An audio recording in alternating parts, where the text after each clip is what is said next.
दो तीन छोटे छोटे ऐसे सवाल जो जनता बहुत जानना चाहती है। आपको आम खाना पसंद है? क्या खाना पसंद करते हैं और कितने मील्स खाते हैं दिन में?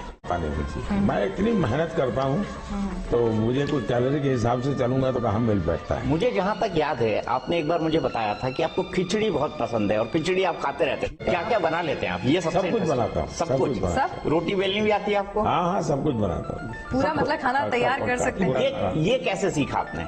अभी 5 साल में कभी आप किचन में जा पाए? नहीं, अभी नहीं कर पाता मुझे। 5 साल में बिल्कुल नहीं, मन नहीं करता कि नहीं।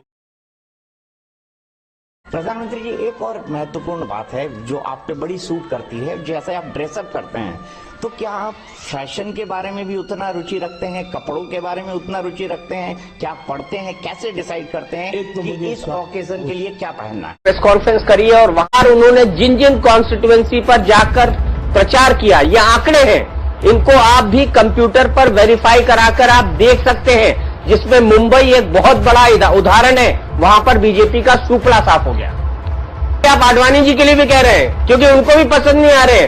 वो आडवाणी की जगह नितिन गडकरी को कोर कमेटी का अध्यक्ष बनाना चाहते हैं, वो मोदी की जगह शिवराज सिंह चौहान को बेहतर प्रधानमंत्री देखते हैं, तो अनुलोम विलोम और कपाल भारती अब लालकृष्ण आडवाणी जी को भी करना चाहिए। अगर मोदी पर इतने गंभीर आरोप हो, इतने संगीन आरोप हो, तो उसको माफ करना चाहिए।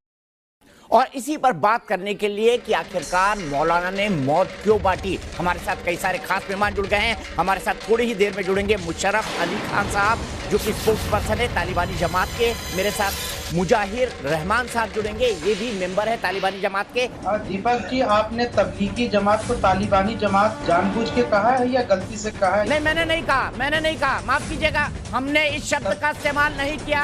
शोएब जमाई, मेरे मुंह में शब्द मत डालिए, अगर मेरे मुंह में शब्द डलवाएंगे तो दिक्कत होगी। और मैं आपको साफ साफ बोल दूं, मैंने तालिबानी जमात शब्द का इस्तेमाल नहीं किया है। ना, बिल्कुल नहीं शोएब जमाई, मैं बिल्कुल साफ कर दूं कि हमने तालिबानी जमात शब्द का इस्तेमाल नहीं किया है। के बाद एक बड़े खुलासे हो रहे हैं, कैसे दिल्ली को दहलाने की साजिश रची गई थी, ये खुलासा भी हो रहा है। देखिए, मेरा मास्क भी इस खबर के साथ गिर गया है।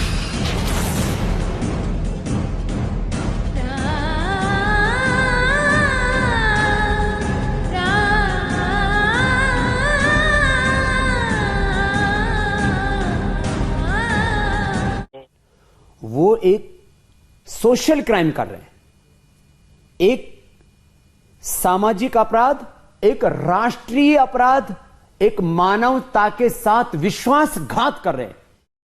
सारी चीजों के खिलाफ बोल, सिर्फ हिंदू मुसलमान, हिंदू मुसलमान, हिंदू मुसलमान, हिंदू मुसलमान। अरे चौरसिया सुधर जा, सुअर की शक्ल के। अरे ना, एजाज मुझे इन शब्दों का इस्तेमाल नहीं, प्लीज। नेशनल टेलीविजन है, बोलिए। हाँ, मैं रख दूंगा तो तेरा नुकसान हो जाएगा, तेरे स्पॉन्सर ये वो सब प्रॉब्लम में आ जाएंगे।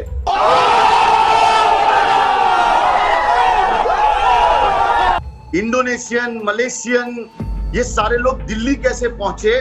तूने ये सरकार से सवाल नहीं किया, तू सवाल सिर्फ करेगा जमातियों से, क्योंकि तेरा घर चलता है हिंदू मुसलमान करने से। तेरी 200 बहस देखी मैंने, उसमें से सिर्फ पाकिस्तान और हिंदू मुसलमान और बाबरी मस्जिद और राम मंदिर पे तेरी बहस है। तू एकदम नल्ला रिपोर्टर है,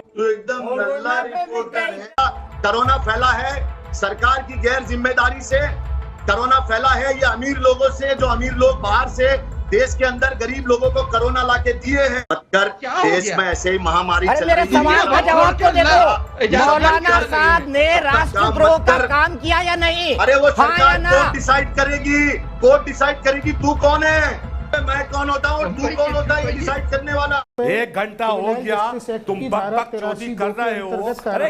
ये फैसला कर लिया है कि सिर्फ मुसलमानों को बदनाम करने के लिए तुम डिबेट करोगे और सरकार की जूतियां सीधी करोगे, तो लानत है तेरी पत्रकारिता पर। मैं दीपक चौरसिया तुझे चैलेंज करता हूँ, भड़वे पत्रकार कि हम जैसे को अगर बिठाना है तो कम से कम सम्मान करना सीखो। इनकी भर्त्सना कीजिए आप। दीपक जी, ये सिंह राजपूत का केस हो, तबलीगी जमात हो, ये तमाम चीजें हो, जिस तरह से मीडिया का एक बड़ा वर्ग आगे आके मीडिया ट्रायल में जज की भूमिका में आ जाता है, वो कितना सही है, उस पर चर्चा थी। चर्चा में दीपक चौरसिया जी थे, आशुतोष थे, सबा नकवी जी थी और एक और वरिष्ठ पत्रकार थे।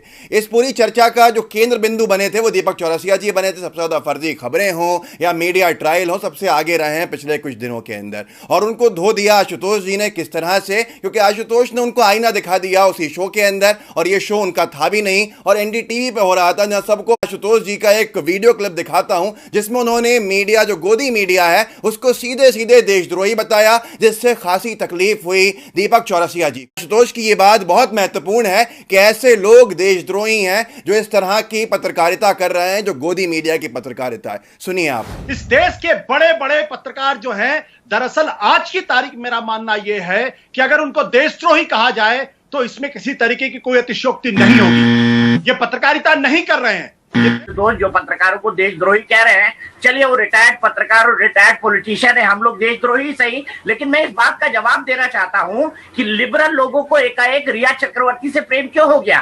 वो प्रेम इसलिए हुआ है क्योंकि महाराष्ट्र में सेक्युलर सरकार है और बिहार की सरकार एनडीए की सरकार है, इसलिए उसने कम्युनल ढंग से अप्रोच करके इस केस को सीबीआई के तौर पर दिया है। तो ये जो सोशल मीडिया की फाइट है ना, ये मुझे पता नहीं होता दीपक चौरसिया बात कर रहे हैं तो मुझे लगता है कि ये कोई बीजेपी के कोई प्रवक्ता बोल रहे हैं या फिर मोदी सरकार के कोई करीबी आदमी बोल रहे हैं। मुझे बड़ी हैरानी होती है। सुशांत सिंह राजपूत की मौत एक स्टोरी है, उसकी जांच होनी चाहिए, लेकिन पिछले 1.5 महीनों से जिस बेशर्मी के साथ सुबह शाम कवरेज किया जा रहा है, वैसी कवरेज आप भारत की अर्थव्यवस्था जो माइनस में जाने वाली है, 13 करोड़ लोग बेरोजगार हो गए हैं, उनके बारे में क्यों नहीं होती है?